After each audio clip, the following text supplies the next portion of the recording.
ekosi se ehum no a ebebo no nsuo na ehye ehuru no ebejai se ebehuru fa yensie yie se de beya emra emu odene no saa bre no na de masie aninti David ebompaye aseminam esum kabibom mpo a minsuro efrise wa ba ene opoma ene bome ho bai amai no esi apenie omai ni esu na eya efrise obia boto obia kem obia esu atweme edin masubi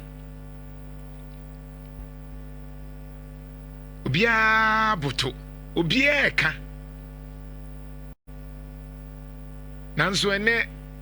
areho ni wom nanso madwuma no nti madwuma ni se ye beye ye ho aduro ene ye beye ye ho aduro na entwa ba ye beye we will speak the honest truth ye beka no kre na ye ntimi nkan ye beka biem every say ade na eya ne se uhu ade na wo ka na amanyo nti ye mpese ye betie asamne eba eya na edin sabi enye ye ho na teye ne sori anopa ni ye kekam ni ye dede egu asum enye penu no anka menya anka nsu ato na mensomada from last week na me yare pa me da so yare manza me nka nkyerɛ me sori anopa be ye adwuma me gina ha se me tu ahwe enso me ginem na me ye adwuma just to come and serve you but me ba me nka se me yare me be ye adwuma edura me no me anam de hye me ho de me komu enso me wa ha me ye adwuma just to serve you enti se me betena ha eya na eyo mining tia enti na de bia mesre se yire ho na ye adwuma de ahye wo nsa no yire ho na ye no excuse let's work enti na no lumba wuye no me kan ho asem me se me drew level a ewuo enya me nwanwa biem de misuro any impact cement mi anya bibia ma onipa enya me so mfaso last week ya na me kasa asam na kire onipa nti me se mi nsuro wuo biem de misuro ni se menti mi amfa de wo mi mu empie ama Dr. Mars Moro o kana asembi papa ya wo ye sofo ono nso ne yire ne ne ma omu kwa ko preachi omu ti play mu omu nyina krashe ewuye ba wutie papa ne last word o say you must die empty and it's so striking that's the way me tie o say die empty because the greatest talent, the greatest innovation, the greatest creativity adwene ye papa enkofo enyo man ke betimi aboa oman no ehyesie because ye wododo na owu ya nanka enam ne sunti kagana betimi ayeyi nanka enam ne sunti anka Ghana ye nsresrade nanka enam ne sunti anka Ghana ye kramo ne ye kranyo ye nkrasa ka ye ne ye produce anka ye Ghana anka efe anka gold no ye ne ye use ne ye ayade ye nyina ye se form. We die with a lot of things. We need to die empty. Yewu yebewu no na yewu se ye wie yesu owu no he died empty because no nim so why yeah Paul kana ko panoma ko awie de osem ye bia ma ye awie metiase a metima Yesu Kristo mi wu nso a mi wu ma Yesu Kristo wawie empty died empty e wo se ye wu ne ehu se ye so abamfaso se wo so bamfaso a wa wudie nanso betiase ene me kan ba ko sem bia kirew mina na bewu edin pa ehye adakam a gise oma omutai ben me ene me ma me mabusuafo no mu edin ehye adakam a mentai pie pa gise obi a onim saa din no ene ohia me ana obo me papa de me to me nana jeyi jantoa antoa ya me mfa ne krensi enti edin pa ehye adakam a de frɛ me pa no eye ko jeyi enti me kɔna o mo nim no mu ka se ko jeyi saa din no me nana din ye de ne to me ye de me to no sorry that din no o de maame na me kai ebra obewu no na oyare no se ye kwa antoa ne ekobɔ mpae me papa be ka kyem se kojo onana oyare ti kono ho na ni nkodi nkomo na me nana asema o ka kyerɛ me no mintimi nka bebre na me nana nso oyo kyerɛkyerɛ ni na oye very disciplined na odoman edo asɔre oyi na kuma mi yɛ de obeye bia na de metimi aka ne sɛ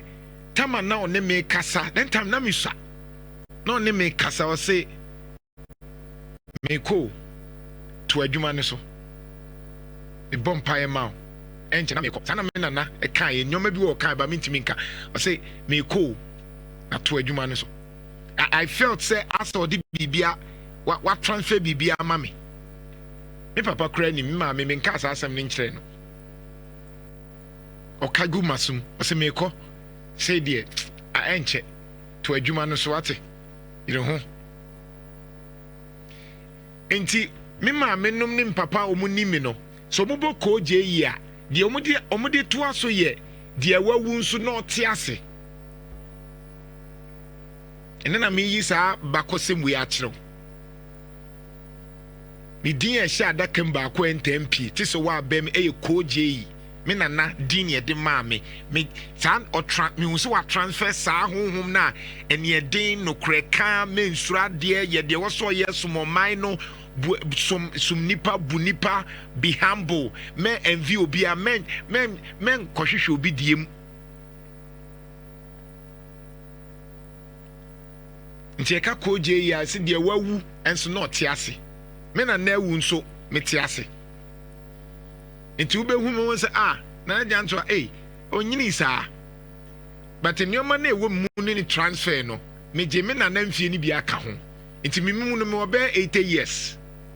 nti na nsem di wo ho a me ka ho nti ase me ma me ni me papa mu wu me enim me gift onim 12 years and I'm a share adwuma din ase ye wo nyoma bi wo ho a me hu ansa na esi eno ye me gift enti se me betram from na me kasa me nkasa te se normal journalist bi eno ti no etore bi ankofo bi ntimase no me betram from na me kasa obi a wunnim me enni me background no ebe ye wa adwen so journalist o na na janto no de unnim nyoma etamachi unnim de ye wa akiri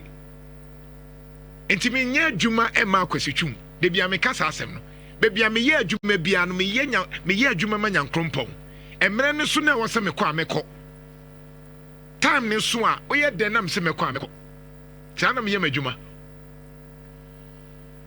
ne mo de misuro ni se yankopon bubisa me ma wo sa akwanya no e de na ade ye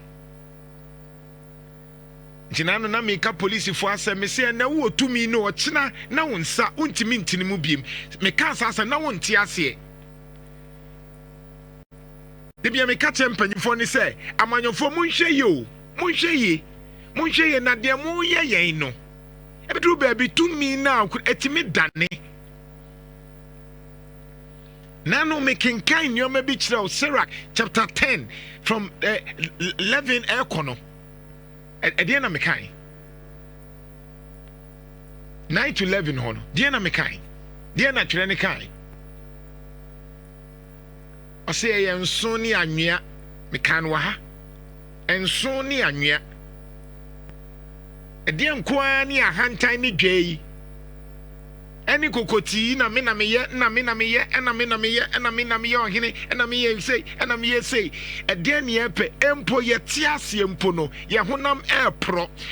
ochina na ohene bi tiase ade bechi na ohene bi awu yare bi wo ho a doctor ntimi nsa na emom so nipa wu a enioma miensa pe anwansena ya ne mimwa ene den sa anyoma no maggot worms nsonsono nwansena ne ya ne mumu enioma miensa pe ena onipa eye ne dia enu nti na manim bro bi ade no ade ba kwa me na papa ka che manim bro bi ade se wo na so enhame me ba bia me sheda me dan kra no etore bi kra me na bed so me wo ba bia me da because the way I'm seeing life na different. Intimi sorry anopa emma manim bro bi ade. Untimi fasika me dada me untimi fasika hunehuna me untimi nyete so be bribe me I don't baby amedri untimi fa bibia de amedri ne se Nyankopon be do me ne matimi aye nneoma a ebetimi asebe no. That is all that I think about. Mummy embre ye ho ase. Hwe animonyamfo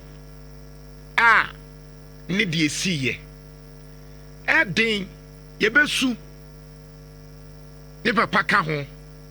rasa monsapon me papa preko pe o family tese ne ba other people ne de minimum wa akire but the obe me pa de e wo saa ewu yi mu eye me papa Dr. Samuel Sapon eto de bi emu ye den na nneoma bi koso na enya yi a obonso wo ho anu afrew Nana hoye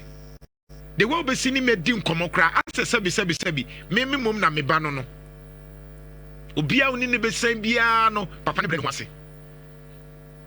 oba ha emre bi na minyambai obetwa mi akopem se me ba ako Dr. Mane boama me ne na kasa wo radio so ba me hia ne da but ojo ne kasa ye the way ne ne yesitie chese Honorable Mutala, who is a niso share, but akuma pa ekutano no. Any day we will see drug Ghana no. Omamu ye na ewe busia. Now so sometimes and you may be basaya. Na ye di sua de, but the na no penameti and say, yem fensua de. And that is what I'm saying. I'm telling you the honest truth. Yem fensua de because this week nipa besewu. That's the honest truth. That's the honest truth. Ade we oh 2 days pepe ye rebefi ye besa ye de ye no ye besa ye MPP ni NDC nyoma no bibie no ebesie ye so de ye nsua hwe no kura wom ne se ye wie ochina ene ni nyina ye su 3 days na ye besa akoye NDC ni MPP na no me ka kire wo krom ha se enkwada 15 na wu enkwada 15 na wu enkwada 15 na wu e wo sa kwan yi so empanyifo e mo wa hen mo nka bio obi amfi yen nanu ya wo 15 me say nentan krofo yi enti mpanyifo mo nte ye ne e ka ho asem ese mo nhwe yo hwe ennyoma bi si wo honhum a yen hyadante ate ekwaye ye fa so sie nkwada no se yankobom paya ebe ye west me say ewu ni nyanja yo won so obi asuru fatu won me si enya wieye ye be bom paye ne de but enya wieye ewo ni be more, accident ni be more. Parliament House ebi be fifiri mu enye simwie ye obi onim hunhun mani ni nim de na mekan mentie ni te se me kasa as a journalist. I'm telling you eni o ma bi me se enya wie yo empanyifo bi ebi be fifirim kakra ti se eni o ma bi asi ansa na ya turning ourselves to remember say eyo soroje nyankrompon ena do oman yi share yensa yanti asesa me say the SCA eya but enya wie ye afini ebe o more afini ebe ka die na esie wo man Ghana because ye de nyoma bi ahyehye fom nkofo ye nyoma wo fom na nsei wante se nkofo kunipa na mo wahi monte se nkofo yira monte se moja eka oman no wan na eka wansem de bia ne eka so bi ba yira ne akuno de na mpanyifo ka. Everybody was silent, nobody talked about it. Now can say sa moja no ensu nkyere so nyankopon ana their blood that are crying moja bi su kyere nyankopon. Me say Ghana che ya mompa ya me say entwem ebeye west afikra ne ebete ne more ene enya wie ye ni nya wie ye ni nya wie ye we ye ne nketua mu mpo na kese ni nya maaye ebetiasi ahimfumu ebetiasi nipatitirimu ebetiasi because so far as say oman omunipa ewu ayenya ho hwe no saa na ebetiasi because empaibo a wona eka wo mu a wo bom paye se mpanyifo munya bibi mfa ho a mpanyifo ne nka no yankopon e ma ye hu nyom bi kakra ansa ne hu se wo se egina na no me say yera mahama so be expressway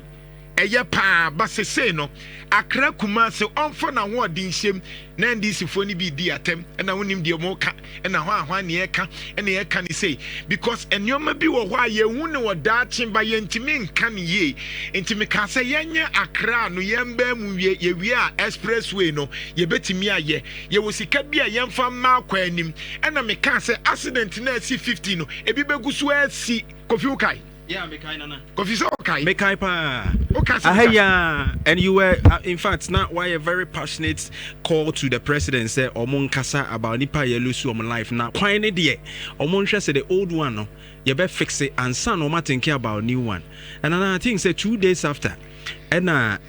rules minister never can say they will still go on with the Mampeni cast won't be a new one no. And na omo be go on with enti nana in fact na me no wa ha ehu information and we were shocked so I said yeah can omonte enre ya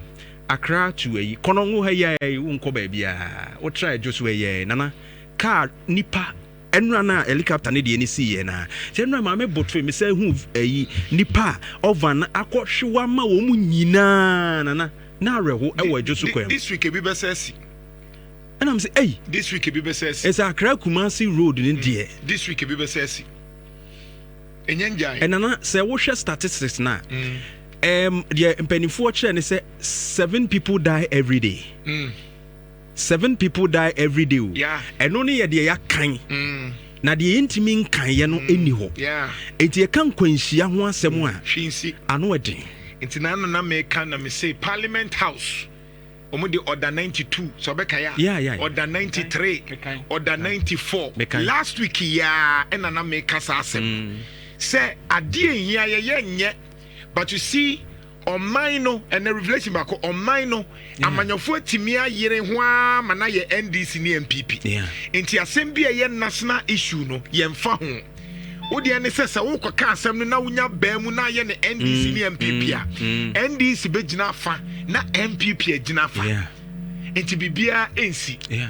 enra ye nyina nim senka president oti sa plane ka de be chi no ke be ka se yewura John Mahama president so wahye nana chese enra na chese utie intel free presidency ho ba na nke so ka ho but CBB be boom kakra and of course see anopa no sorry no say ne ho nhye da nye ni yi papa ntinka omane mu ni kan ni ade na omo enko ye na akwanya no eba mu a ono so be follow up na wa fafema ba na nana ntinka president of the republic will be part nana ewuo bi e yade but we ewuo mienu enkwanhia ne ejade at the same time plane na ebo ho na wo be pira wo mu no kura ya another thing na ejasa to mu ebia we pira kura nke yeso mu ebia benya nkwa no wo se hye aka ho and so ya another thing but kire ye bibi bibi nsikwa and am see the kire no enye nwieye enim say na meka honest truth no the kire ye no 3 days asem ene ye na 3 days just 3 days morning ebi be si biem enjai me say na say no so me enkwada na 15 ye sie wo mo me chofa picture no to enkwada na ye sie wo mo te se emoa yamfo ma abusiafo ne se yamfo mu kura nkofie na beda hwe na omu kwas omu koye nyame adwuma omu nyina saa moja no enu nti sa okotwere mu a timer Cain ekun Havel no Abel no na Cain nim so awie but onam ena nyankropon busa ne se na onua ne wei no se na ade me na mhwe me nua so ana no se sa me hu se onua moja esufre me emoja esufre no onua moja esufre no hwe abusianfo a omu because of accident esu a omu suo saa moja no se entimi enya ancestor ebeye worse ye kan ya na eja ye parliament de ye politics so ye wose ye akra kumase ye nya panyi bia panyi kase bia entu helicopter mpo se omu ba be witness de see wo dwaso na ye see nipa 15 no he enkra ni o so bra Facebook na be hye enkra ni 15 years 16 years 17 18 they when you wo mpo me say 25 this is sad enti the point is that if you can't train sim be achiro now what see her and they will speak the honest truth me say nyoma de nkofo de nyoma hyefom ai nkofo de nyoma hyefom omumu anini nim de ye kan moja wo fom nkofo ye nyoma because of money say no nom ko e galam say hu adwuma say de na pesa wo ye no nkofo de nyoma hyefom say galam say for no my imagine so metu masia omuso be so ai ni wo ho enye simple eye ba e be pie mas physical e be pie mas technical because helicopter no an ye tu she said for the first time na you see radar no ayira ye hu intimin track it plane Nhyira Ghana had just 30 minutes plane Nhyira ayira how plane Nhyira just like that Ghana and yes say be a 1 hour ni 2 hours view from Kumasi to Accra 30 minutes 40 minutes no wadru enwa kra very surprising nana unti ha Solomon Nyansa semba ko cho no wo ayi che we July 31 say nanu ya July 31 hwe de metro ye ewo me Facebook wo just about 8 days me na watch pepe ni kanisa na watch ni July 31 deboa kinkan de metro ye o say bra Facebook na be hwe na kinkan na anu na obi wu ya ye kan ho asem no o say dear President JM, where are the voices of condolence? The transport minister's silence is deafening. No word from government or parliament. It's like these 15 lives meant nothing. We need answers and action. The people are hurting and deserve better. And people are likely to die again this week on our roads. We need a proper reset. But sincerely, Nana Kwejo Jantwa. Mecho na benadie na mekan. Nana Jantwa say, Medofupa President John Dramani Mahama. Nia echi nipa re no ewo he. O say osuafo ne hwe akwantempon so. Ayidin ase ne yebu nua agu asomo montede ekoso no. O say asembia mfiri aban mu emae. Asembia mfiri mrahye bedwefie mae ase nipa dunum a yahwere wo mo nkwa no enye hwe emaye o se yehia muaye yehia se ye bibi ɔse na nipa ne di yaw nipa ne hia de ye ɔse oh ɛyɛ den a sɛdeɛ no matie nipa bɛsɛ awu biem na wɔtwe ɛwɔ ya kwan so enti ehia si ɛyɛ no ma foforo sɛ bɛyɛ a ɛbɛboa ɔse nana kwadwo gyantoa ɛna ne nsa hyɛ aseɛ nana wasɛm a de kɔɛ no no ɛka sɛ nipa bɛsɛ awu okay ɔse na wɔtwe ɛyɛ den a ɛsɛ likely sɛ nipa bɛsɛ awu biem na wɔtwe yɛmfa ma anyɛ hwee ampa so nana na wɔtwe mi kɔ trade wei na mako wɔtwe ni tie kan sɛ na wɔtwe mu a nipa awu ni yɛ ka bɔ mu a nana ɛnya asɛm ketewa esia na obi so de ato no sɛ ɛnura ya nipa enum enso awu enchi asanko highway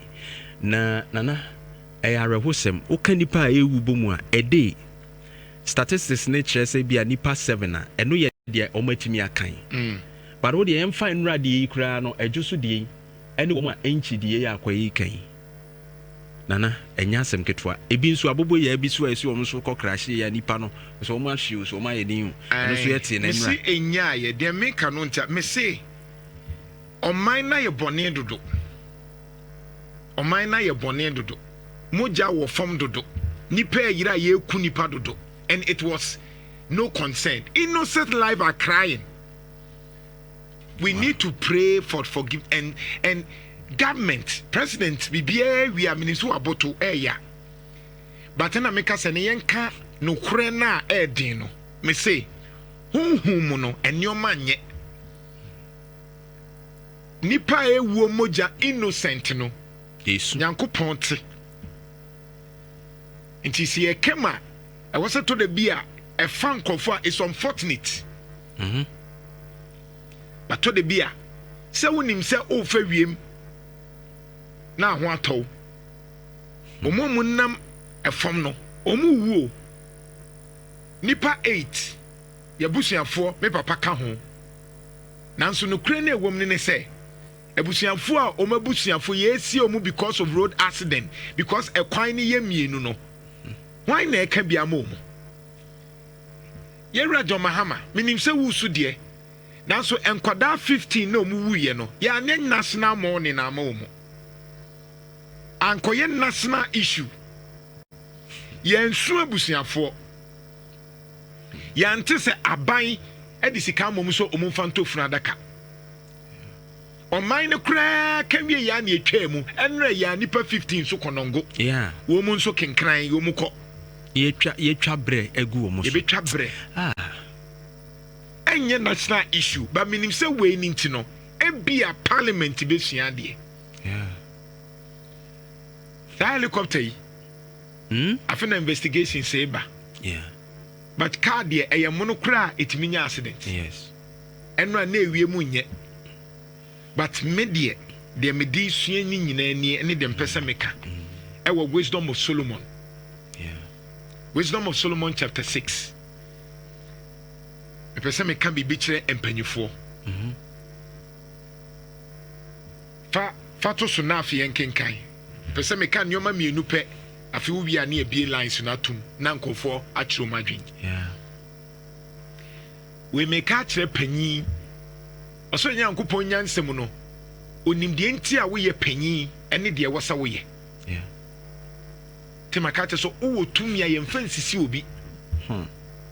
enti we the cast wisdom of Solomon na eka apocrypha no ho maka say Bible no enye 66 chapters nko a Bible no edoso but ye will be a ebi kan ho ebi nso a ye afrim but we do obenya Roman 4 Bible a eka ho eka Bible no Solomon nyansasem to so nsia o say ma men kenken na chire mtwi na mtitwi yi I say so then you kings enti mo ahemfo so then you leaders mo ya kendifo no so then you presidents mo ya mampanimfo so then you ministers mo ya soafo so then you commanders mo ya commanders no so then you regional ministers mo ya mantam soafo so you then DCs Moa moya aban akrachefo. So you then CEOs. Moa modeda da aban nyuma hodo. You rulers the world over. Moa wiase nyina no mudi so no. Listen to what I say and learn from it. Muntie we na munsua de mfrim. You govern many lands and are proud that so many people under your rule. Moa mudi nsase pii so na mo ani gye se mudi nipa dodo no so no. But this authority has been given to you by the Lord Most High. Nanso tumi amowo ni nyina no osoro agya Nyankopon ne de ma mo. He will examine what you have done and what you plan to do. Obehwehwe de mo ye nyina mu ene de mo pese mo ye nyina. You so then you kings. Entimu ahemfo. So then you kings. Entimu ahemfo. You presidents. Mo mampanimfo. You chiefs. Mo ahemfo. You ministers. Mo ya soafo. You DCs. Mo ya ban akrachefo. You CEOs. Mo da nwuma no. Those who rule over Ghana. Mo hwe Ghana. Listen to what I say and learn from it. Muntie we na munsua de. You govern many lands and are proud that so many people are under your rule. Mudi nsase pi so na ye mo ani gye nipa dodo no a hye mo ase. But this authority has been given to you by the Lord Most High. Nanso tumu ya mukura no osoro agya Nyankopon ne de ma mo. He would examine what you have done and what you plan to do. Ne mo aye nyina no obehwehwe mu ne de ebo you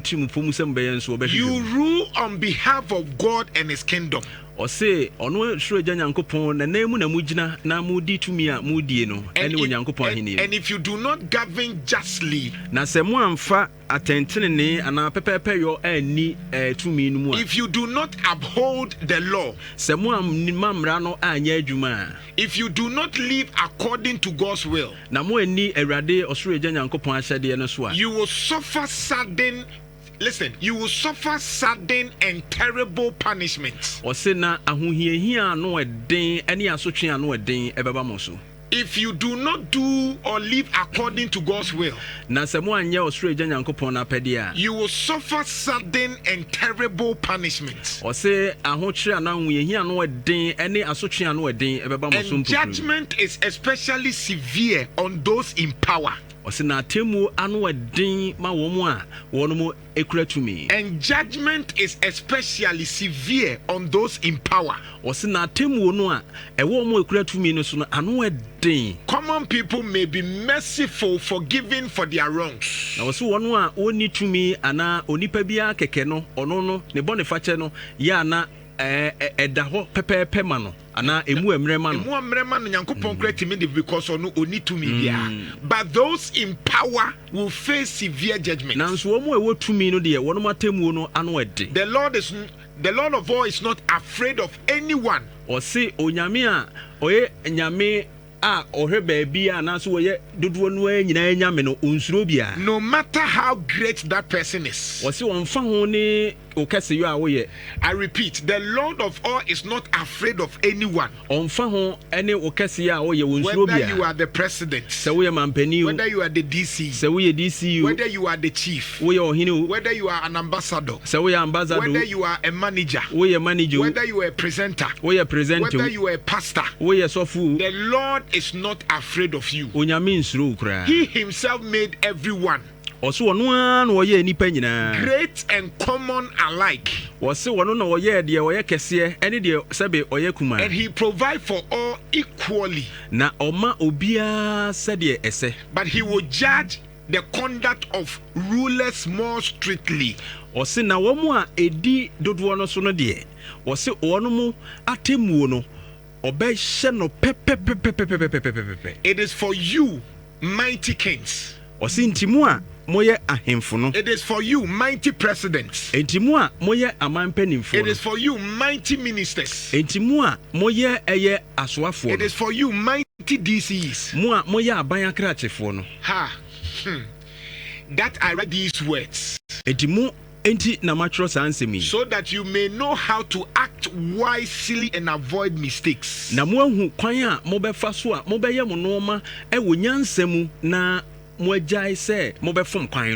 are holy matters. These are holy matters. If you treat them in a holy manner, you yourself will be considered holy. If you have learned this lesson, you'll be able to defend yourself at the judgment.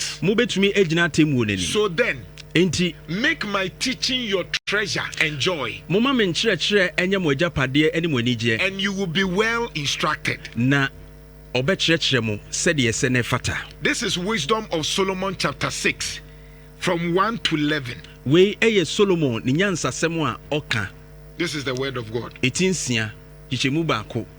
ɛkɔsi ɛyɛ nsia no so. Bra summarize it. Na afei yɛntoa so. Enti nana neɛ waka nyinaa kyerɛ sɛ ɛnyɛ ne mako. neɛ Solomon nyansan mu no nyame nam ne so aka ne kyerɛ sɛ woyɛ ɔkandeni a nyame wɔ nhyehyɛe bi wɔ hɔ ɛmfa tumi ne nsisi obi na mmom ma wɔn a ɛhyɛ wase nyinaa no ɛnya neɛ ɛsɛ ɔmo ɛnya pɛpɛɛpɛ ohiani bɔ mpaeɛ a wɔhwɛ sɛ nyame bɛhwɛ no neɛ ɔni bie bɔ mpaeɛ a wɔhwɛ sɛ nyame bɛhwɛ no na nyame se ɛnkɔɔno no a wɔfiri soro ɛde ne tumi bɛba bɛhwɛ nipa no wɔ asase so no wɔde tumi no ama wo ɔkandini no sɛ yɛ saa nipa korɔ ne nyankopɔn wɔ asase so nyame nam ne tumi mu nam wo so de aboa saa nipa korɔ no enti nsisi no na ɔse tumi no ɔde ama sɛ fadi saa nipa no so nsase no so ne ade nyina no ɔbɛba de wabɛgyina atemmuo mu na nanadeɛ baako ɔka ne ha ne sɛ wo no a yɛ kandini watemmuo no bɛyɛ dene akyɛn wɔ bi a ano bɛyɛ dene enti President Mahama watemmuo ɛdene President Nana Akufo-Addo watemmuo ɛdene President Kofoɔ watemmuo ɛdene President JJ Okofom watemmuo ɛdene President Atamils Okofom atemmuo ɛdene Kwame Nkrumah atemmuo ɛdene Liman natemmuo ɛdene Kofoɔ natemmuo ɛdene abusuafo ni nyinaa atemmuo ɛdene sanse ɔse deɛ ɔde dodoɔ ama no no ɔhwehwɛ dodoɔ nso ayɛ den afiri no Members of Parliament ɔmo atemmuo ɛdene papa nipa bɛyɛ 40,000 80,000 no ho na egu ɔmo constituency nyame de tumi ama no so wɔn fan hwɛ ɔmo so no so ɔmo common fund de ba no okudi a so common fund ne ba ɔmo supply no na wɔanhwɛ ɔmo yie ɔmo hia nsuo ɔmo hia hwan sika na ba yɛ mfa nkɔyɛ no odi a nyame so ɔno na temuo ne mu bɛyɛ dene akyɛn ɔmo a wɔhwɛ ɔmo so ɛwɔ constituency no nana ɛka bibi kyerɛ yɛn sɛ tumi nyame de fam yɛn saa asɛm wo kyerɛ sɛ tumi nyame ɛna de fam yɛn na wahwɛ yɛn sɛ deɛ ne yɛde saa tumi no ɔde ama yɛn ne bɛyɛ ɔno ɛna ɛtumi ma nkoa ɛtumi bɛyɛ adehyeɛ ɛti sɛ wo na nka wo ni tumi na ɔma wo tumi ba bɛnya tumi a ɛhia sɛ wohu sɛ nyame ne de ama wo na wo kurakura mu kwa saa nwom no yɛkurakura mu kwa ɛti wo kuram atemmuo da hɔ ɔtwɛn o ɛma ne nyɛ te sɛ asɛ tumi ni yawo dia de open na obitimi kasa nana obitimi kasa do you know who I am do you know who I am I can change your destiny I can oh yeah why who are you do you know I'm the manager do you know I'm a CEO do you know I'm the president do you know I'm the minister hey me DC oh yeah why akwa bi time wo kan ebre bi atwam ai oh nya me ko iko you know my ko iko ba oh ye ko iko because nyame na di tumi afem wo enti omo ewo tumi no unim nyame ma ye tumi a ho oma ye tumi si ye de beboa wo ho a emre no woyi mu enso ye besre esu a yesu ya ye kan yakwan nye esu a yesu ya ye ka binim se hospital ena no doctor ye wuye nana catheterization a wanya wodi wuye wo konfoanoche yemfie yesi ehia se konfoanoche anya hwe yenya bi konfoanoche yenya bi Tamale Teaching Hospital yenya bi wo Central Regional Hospital na obi nya akomayade ano adin a owu a enye plane sem ne yebehwehwe plane edi ni tu kwan akọ South Africa ne other countries akọhwe no ba ebetumi enya mfidie ni bi wa ha ba de ye kampanifo abuo maso agum obi eye bibia kakra obi nya edinti ba de kai ye se sebe mpredua se kwesi buru ni mfiri ba bi so obeboa yi o se wo sebe obi obekotoa rope to agya anan na ye se obi beboa mu agya anan enti ehu hia se yen hu se tumi ya nyame de ama ye no ye de beye ye hu yie enti nipa ewu o hospital nana ese yetimi di sika ye twa wo health ye de boa no wo mu wuo no mu gya ni su o mu ekwan ese ye ese o mu fa so ekwan ne ye enti o mu nya nkwanhie wuo no mu gya ni su and I agree with you that there are innocent blood esu and these are the cause of our wounds now ese mpanifo mo mani eba o mu ho so na o mu hwe ne yetoto no ma ya esise no a eyarahosem yenyina ye twa jadwo de but ese sebe Solomon nyansa no ye de to ho na ye hunu se ede ne betumi de yetumi aye nyame ache ye bibia ejapade ode ache ye nso yetumi wa ma ye gold wama ye oil deɛ na nyame nyɛ yɛ biem ɔde sɛ tumi nyinaa no ma hyɛ yɛn nsa man wodoɔ bi anya bi but deɛ na yɛde aboa yɛ ho asɔman and it's a challenge. It will be a bebu akuntade ba wo adodo no hyɛ wo nsa no obebisi adodo no yie afiri wo it wo monhwɛ ne yie asempanyimfo obenya tumi a tumi no nyame de afam na ho atemmuo ano ɔden nyame mfo mo kra nsie ye and all others o mahwɛ o mo nkwa enura nipa ewuye edwo so kwa mu nyansɛm ketwa that is just to add up o mo ewu dada no nyansɛm ketwa from road accident ye kan ne aka ne kyerɛ because sabe etwa kwan no na nka wo dan a wo se kwan ne tene matese yɛse mampani aboto no aboto yeah enra and yes we ntimi ampie kura and I'm say sanka yenti asem and yeah and you see adi we yes yakwa states ya declare states morning any other way now I believe say enya 3 days observation say ya dey morning 3 days but psychologically ya dwini mu no and na ya dwini say kosisi ye bewie akwan a ese fata me say road ne ya they would have come by road. Say road ni ye pan ke bi omo de car because omo ba sare ndi omanim to oni traffic mu and free ho ba no so omo simu a win when the mrika omo ko mbeduru be kwan ni nyenti sometimes they are tempted so omo be fa plane abesie na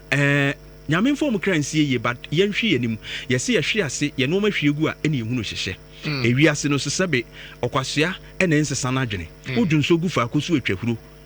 o tehwe a o sesa wonante enti ba bi a yahwe ase abeduru nipa dodo awu a ebi abeka omai nipa kesefu ewo mu ni ade no ese edi yesu ehunu bi na ade ba akwa meka is about galamsey we ya ase nyina no galamsey ya yeko ene won hyehyɛ ya mpanimfo di gu akwa mu se ye betumi akọ galamsey na we yesi emoja a ahwe agu ye mpanimfo mu gyae yemfanye seal Emma galamsey ekwa ye kono se ye bayiri mu ama ye nhwehwe animu si ye hwe we anim nana hwe nipa ewu nam galamsey nsu a poison for gold ensufu amanfo no mo anya kidney a wo mu wu no ye nhwe nipa dudu akọ hospital ewu mo de anya nkwanchi nti amfre na toyere nchem but they ate poisonous foods a free galamsey ensuo ni adimu a ye nom ne ye de wu enu hu dwumadie na mampani wono mo koyade aye nti won kai se ne nkrofo bi akowu nam galamsey dwumadie so nti onfa mu ani bre ne yawa aka na koma sesei no onfa enkle galamsey no kran tentem enti am believing say ye wie we nyina wie ni areho mu wie a sa areho no ma ne de nto aso na onfa mu ani bre mfa nko galamsey no onhwehwe ani mu wo ye party member kran ne etuku a na no bi na ase de shoot to ke I nana sabre dia support I support wo hwe se saade we yens de enti na siye galamsey hu dwumade no nkodi I support mampani yawo na ba wakuma mu no